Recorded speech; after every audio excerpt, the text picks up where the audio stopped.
자, 이번 시간에는 교재 85페이지에 있는 원천징수 이행상황신고서 작성 방법과 급여 대장상에 나오는 급여에 대한 회계 처리 방법을 설명을 드리도록 하겠습니다. 매월 그 원천징수 대상 소득을 원천징수하고 나면 그 부분을 그러니까 다음 달 10일까지 신고 납부해야 되는데요. 신고 방법은 두 가지가 있습니다. 우리 교재에 보면 월별 납부자와 반기별 납부자 이렇게 구분이 되어 있는데요. 월별 납부자의 경우에는 지급일이 속하는 달에 다음 달 10일까지, 반기별 납부자는 그러니까 반기의 마지막 달에 다음 달 10일까지입니다. 그래서 7월 10일, 1월 10일이 되겠습니다. 그렇게 두 가지로 신고를 할 수 있는데 다만이라고 되어 있는 부분이 있죠. 법인세법의 소득처분 규정에 따라 처분된 상여, 배당, 기타 소득의 원천징수세액은 그 지급일이 속하는 달에 다음 달 10일까지입니다. 그래서 반기별 납부자든 월별 납부자든 소득처분에 의한 법인세법에 따라서 소득처분에 의한 상여, 배당, 기타 소득은 지급일에 다음 달 10일까지 무조건 신고를 해야 된다라는 겁니다. 자, 이 부분에 대해서는 제가 인정상여 관련되는 부분 추가로 설명드릴 때 보다 자세하게 설명을 드리도록 하겠습니다.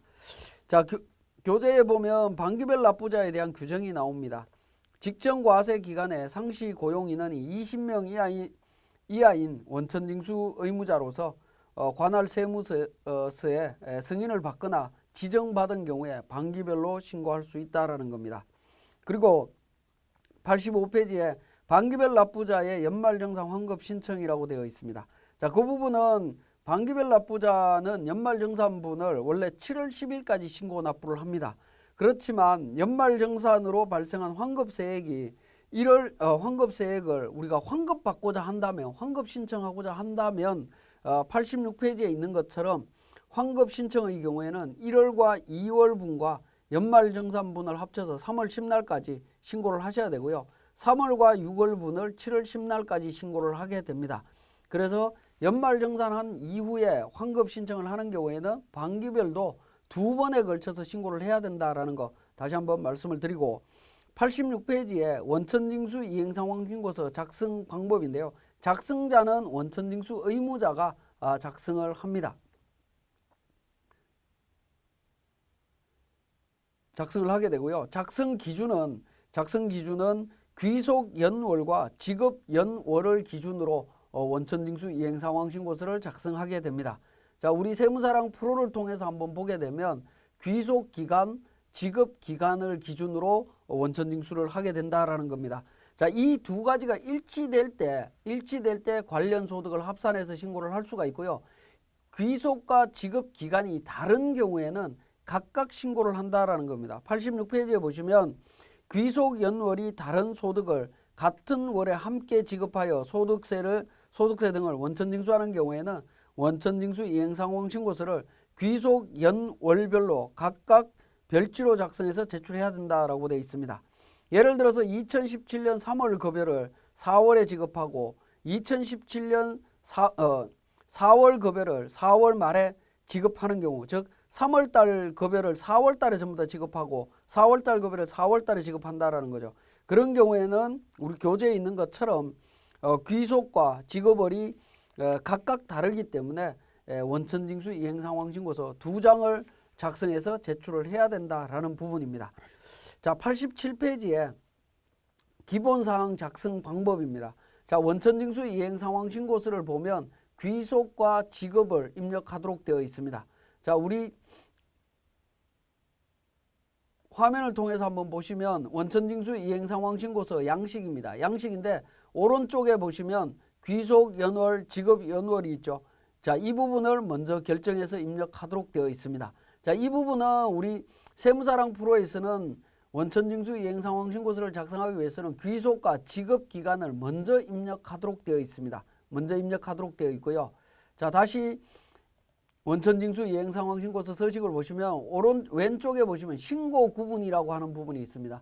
신고 구분에 들어가면 매월, 반기, 수정, 연말, 소득처분, 환급 신청이라고 하는 종류가 있습니다. 자, 여기에서 매월 신고자는 매월의 동그라미를, 반기별 신고자는 반기에, 수정신고 대상인 경우에는 수정에 연말이라고 하는 부분은 연말정산분이 포함되어 있을 때 연말이라고 표현을 합니다.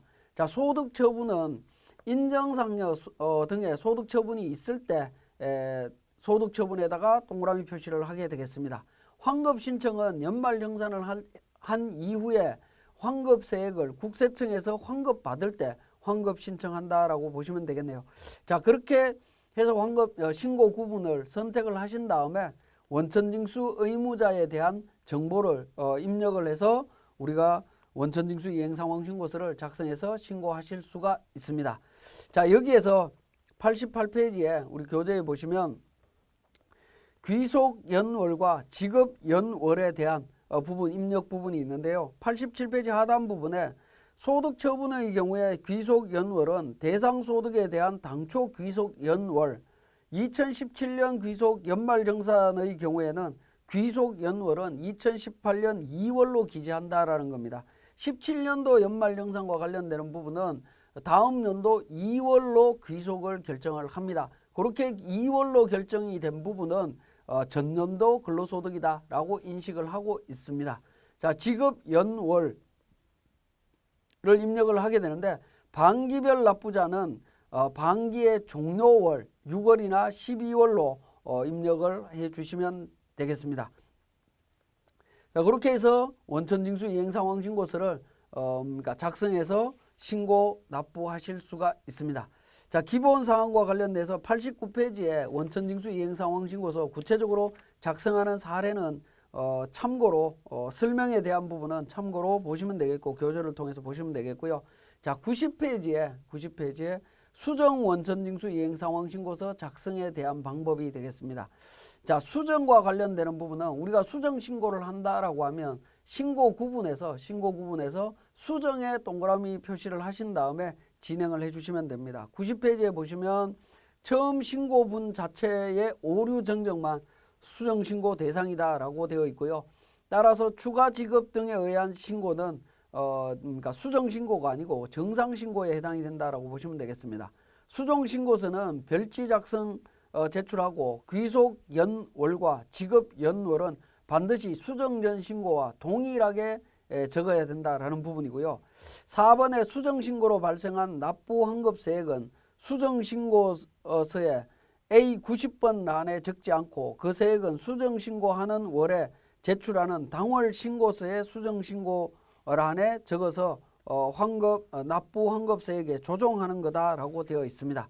자, 이 부분은 이렇게만 읽어드리면 여러분들이 이해하시기가 어렵습니다. 자, 92페이지 한번 보시면 수정신고 사례가 있습니다.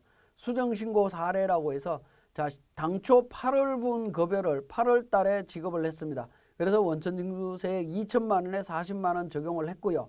자, 수정분입니다. 8월분에 수정을 하는데 8월분을 그러니까 원래 2,200에 43만 원으로 해야 됩니다. 근데 11월 달에 이걸 발견을 했다라는 거죠. 8월분을 당초 2천만 원에 40만 원 신고를 했는데 원래 2,200에 43만 원으로 원천징수를 했었어야 된다라는 겁니다. 자, 이 부분을 우리 10월분 원천징수 이행상황신고서 할 때 수정을 하겠다라는 부분입니다.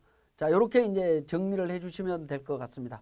자, 이 내용을 작성할 때 보면 8월분에 대한 원래 9월 10일 날 정상적으로 제출한 부분, 자, 2천만 원에 40만 원 이렇게 신고를 했겠죠, 그죠? 그래서 신고를 했습니다. 그러면 수정 신고 쪽에는 매월 그다음에 수정과 관련되는 부분에 동그라미를 하시고 귀속과 지급 연월은 당초 신고했던 귀속과 지급 연월과 동일하게 입력을 한다라는 겁니다. 등록을 해주시고 간이세액 부분에 있어서 정확한 세액을 먼저 계산을 하시고요. 자, 위에다가 빨간색으로 당초 신고 관련되는 내용을 그대로 적습니다. 가산세는 원천징수 납부 불성실 가산세를 일자 계산해서 계산을 하게 됩니다. 자, 그렇게 되면 자, 추가로 납부해야 되는 세액은 31,440원이 되겠습니다. 31,440원을 그러니까 우리가 납부 세액을 적용할 때 수정 신고 세액란 적는 란이 있습니다. 여기에 수정 신고서에는 여기에 적는 게 아니고요. 추가로 납부해야 되는 세액을 우리가 10월 달 귀속분에 대한 11월 달에 제출하는 분 있죠. 정상적인 신고서 작성하는 부분. 그러니까 매월분에 대한 정기신고분입니다. 귀속연월일 10월분에 대한 부분을 자, 간이세액에 의해서 원천징수를 하고 하단 부분에 보시면 여기에 이제 수정신고세액란 적는 데가 있죠. 3만 원에 1,440원에서 3만 1,440원을 포함해서 48만 1,440원을 그러니까 10월 달에 지급되는 수정신고하는 시점에 원천징수 이행상황신고서에 포함해서 정리를 한다라는 것을 기억하실 필요가 있습니다. 일반적으로 여러분들이 수정신고할 때 보면 자 31,440원은 그러니까 납부서를 8월 달 기준으로 납부서를 새로 만들어서 그러니까 실제 그 납부를 하는 경우들이 많이 있는데 실제 납부해야 되는 방식은 수정신고하는 시점에 원천징수 이행상황신고서에 이 수정신고세액이라고 하는 안에다가 반영을 해서 신고하는 방식으로 정리한다라는 점입니다. 그래서 수정신고하실 때 조금 주의를 해 주시고요. 자, 이 수정신고와 관련해서 우리 세무사랑 프로에서도 마찬가지로 귀속과 지급 월이 있습니다. 자, 예를 들어서 한번 보겠습니다. 자, 3월 달 부분입니다. 자, 3월 달 부분에 대해서 정기신고를 했다라고 하면 정기신고 관련되는 부분 이렇게 반영이 되어 있을 겁니다. 그죠? 만약에 이 부분에 대해서 수정신고를 해야 된다라고 하면 자, 이 부분이 마감이 되어 있을 거고요. 자, 그 다음에 신고 구분에서 화살표 눌러보시면 수정신고가 있습니다. 2번 수정신고를 누르게 되면 동일 귀속 지급 기간에 해당하는 데이터가 존재하지 않거나 정기신고, 기한 후 신고, 마감 데이터가 없다라고 나오네요. 자, 제가 마감 데이터를 만든 다음에 진행을 해보겠습니다. 자, 3월 달 거 마감을 합니다. 자, 마감을 하신 이후에 자, 수정신고서를 만듭니다. 수정신고서를 만들면 자, 당초 신고했던 내용들이 빨간색으로 위에 기록이 되어 있습니다. 그리고 지금 이제 수정신고해야 되는 금액들 하단 부분의 정확한 부분을 확인하실 수가 있습니다. 여기엔 제가 수정신고 사항이 없어서 그렇습니다만은 예를 들어서 수정신고를 해야 되는데 금액이 뭐 2천만 원이다라고 가정을 하죠. 2천만 원이고 65만 원이다 라고 가정을 한다면 이렇게 이제 세액이 달라지겠죠. 달라지고 가산세 금액을 계산을 합니다. 뭐 예를 들어서 만 원 가산세를 뭐 5천 원만 제가 인위적으로 계산했다라고 가정을 하겠습니다. 그러면 이렇게 해서 마감해서 신고를 하게 됩니다. 자, 이 부분도 마찬가지로 마감해서 신고를 하는데 납부는 언제로 할 거냐? 이 수정신고서를 제출하는 월에 가서 납부 계산서를 만든다라고 보시면 되겠습니다. 자, 이렇게 해서 마감을 하시고 예를 들어서 수정신고 관련되는 부분을 6월 달에 발견해서 6월 달에 신고를 한다라고 하면 6월 달 부분에 대해서 신고할 때 정기신고분에 하단 부분에 수정신고세액이라고 하는 부분이 있죠. 여기에다가 기록을 한다라는 겁니다. 자, 여기에다가 세금 아까 계산했던 3월 달 부분을 제가 정확하게는 금액을 기억을 못 하겠습니다만은 자, 예를 들어서 원천징수세액이 3만 원이었고 가산세가 5천 원이었다라고 하면 이렇게 해서 3만 5천을 포함해서 6월분에 납부세액 계산할 때 납부서를 만들어서 제출하면 된다라는 부분으로 우리 교재에 설명이 되어 있습니다. 자, 그렇게 정리를 하시면 되겠고요. 자, 그 다음에 97페이지에 세무사랑 프로의 원천징수 이행상황신고서 작성에 대한 부분인데 원천징수 이행상황신고서는 메뉴가 여러 군데 있습니다. 어디에 있냐면 근로소득관리의 원천징수 이행상황신고서가 있고요. 세무신고 서류에도 원천징수 이행상황신고서가 있습니다. 마찬가지로 사업, 기타, 사회보험료 탭에 가도 세무신고 서류, 전자신고에 원천징수 이행상황신고서가 있습니다. 어느 곳에 있는 원천징수 이행상황신고서를 실행을 하더라도 내용은 똑같다라고 보시면 되겠고요.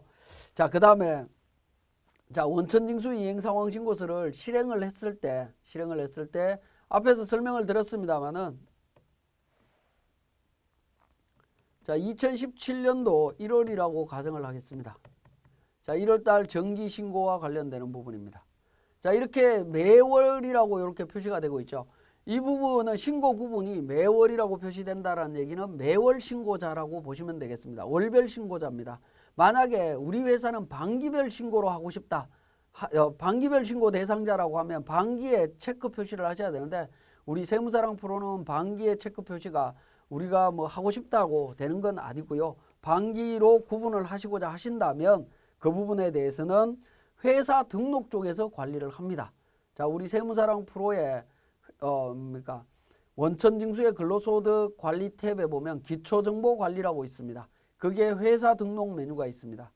자, 회사 등록 메뉴에 추가사항으로 들어가면 반기별 납부 여부라고 하는 부분이 나옵니다. 이 반기별 납부 여부에 여로 표시를 하게 되면 우리 회사는 반기별 납부자가 되고 원천징수는 반기별로 신고하게 됩니다. 그래서 반기별 신고자인 경우에는 회사 등록에 추가사항에 있는 반기별 납부 여부에서 관리를 해 주셔야 된다라는 거 말씀드릴 수 있겠습니다. 자, 이렇게 이제 원천징수 이행상황신고서도 작성해서 신고를 했다라고 하면 자, 우리 급여 자료 입력에서 1월 달부터 급여 자료를 입력한 내용들이 있을 겁니다. 이러한 급여 자료를 원천징수를 위해서 여기에서 등록을 했습니다만은 이 내용을 우리 회계관리 쪽에 일반 전표로 회계 처리를 반영을 해야 됩니다. 그래야 재무제표 작성하는데 급여로 비용 처리된다라고 볼 수 있겠습니다. 자, 그 부분을 반영하는 과정을 한번 보도록 하겠습니다. 원천징수 쪽에서 급여 대장을 보면서 일일이 일반 전표를 통해 갖고 회계 처리하는 방법도 있습니다만은 교재 105페이지에 급여 자료에 대한 회계 처리 방법에 대한 설명이 있습니다. 자, 원천징수 쪽에서 세 번째 메뉴 급여 자료 회계 처리라고 하는 메뉴가 되겠습니다. 자, 요걸 클릭을 실행을 하시게 되면 귀속 연월이 나옵니다. 자, 1월 달부터 예를 들어서 뭐 12월 달까지다. 그리고 전표 처리하겠다라고 누르게 되면 자, 전표 처리에 대한 과정들이 나옵니다. 처음에 전표 발생일자, 회계 처리 며칠자로 할 거냐 하는 부분들이 나옵니다. 그러면 전표 처리 2월 달 거 2017년 2월 25일 날 전표 처리하겠다라고 하면 2월 25일 날로 해서 입력되어 있는 전표 내용들을 기준으로 해서 등록된 정보들을 활용하시면 됩니다. 자, F7번에 적요 설정이라고 하는 부분이 있는데요. 자, 처음에 실행을 하시게 되면 이렇게 되어 있을 겁니다. 자, 이렇게 되어 있기 때문에 적요 부분이 다 빠져 있습니다. 빠져 있다 보니까 자, 이 상태로 우리가 전표를 처리하게 되면 자, 예수금에 대해서 이런 부분들이 이게 국민연금인지 건강보험인지 판단이 안 된다라는 거죠. 그렇기 때문에 적요 설정에 가서 항목명을 적요로 동일하게 사용하겠느냐 하는 부분이 있습니다. 예라고 해서 확인을 누르게 되면 적요 부분에 항목을 그대로 반영을 시켜줍니다. 그래서 실질적으로 회계 처리할 때 보면 예수금 48만 7,800원은 이건 국민연금이구나 건강보험이구나 하는 부분을 확인하실 수 있도록 이렇게 보여지고 있습니다. 자, 거기에다가 자, 국민연금이나 건강보험 같은 경우에 우리가 예수금을 관리하실 때에는 거래처 코드를 통해서 관리를 일반적으로 하고 있습니다. 그래서 거래처가 있다라고 하면 거래처를 미리 등록을 해주시면 됩니다. F2번을 통해서 국민연금공단 1001번, 자, 건강보험공단 1002번, 장기요양보험 1002번 제가 이미 등록이 되어 있습니다. 자, 고용보험 관리공단 해서 3번, 소득세 관련되는 부분, 그죠? 지방소득세 이미 이렇게 등록을 했습니다. 자, 그 다음에 급여가 현금으로 지급이 되었다면 현금 처리하시면 되겠고 보통 이제 예금 통장에서 관리가 되고 있을 겁니다. 그러한 경우에는 253번 계정으로 변경을 하셔갖고 여기에도 마찬가지로 직원급여라고 하는 거래처를 등록을 하실 수가 있습니다. 직원급여로 해서 등록을 하시게 되면 이렇게 해서 2월달 부분에 대한 부분들을 전표 추가하시게 되면 일반 전표에 전표를 발행하겠느냐라는 멘트가 뜹니다. 그러면 발행 쪽에 보시면 체크 표시가 됩니다. 이 부분은 1월 달과 2월 달이 이미 전표가 일반 전표로 추가되어 있다는 것을 확인하실 수 있습니다. 그러면 우리 회계관리 쪽에서 일반 전표에 가서 제가 한번 확인해 보겠습니다. 2월 달, 2월 25일자죠. 2월 25일자의 전표를 보면 원천과 관련되는 자료를 확인하실 수가 있습니다. 자, 이렇게 이제 급여 자료가 반영되어 있는 것을 확인하실 수 있다라는 거죠. 자, 이렇게 그 전표 자동 입력 기능을 활용하시게 되면 회계 처리 기능을 입력하게 되면 하나하나 전표 입력하는 부분들이 훨씬 쉽게 손쉽게 적용하실 수 있다라는 것을 알 수 있습니다. 자, 여기까지 우리 그 원천징수 이행 상황 신고서와 급여 자료 회계 처리에 대한 부분을 설명드렸습니다.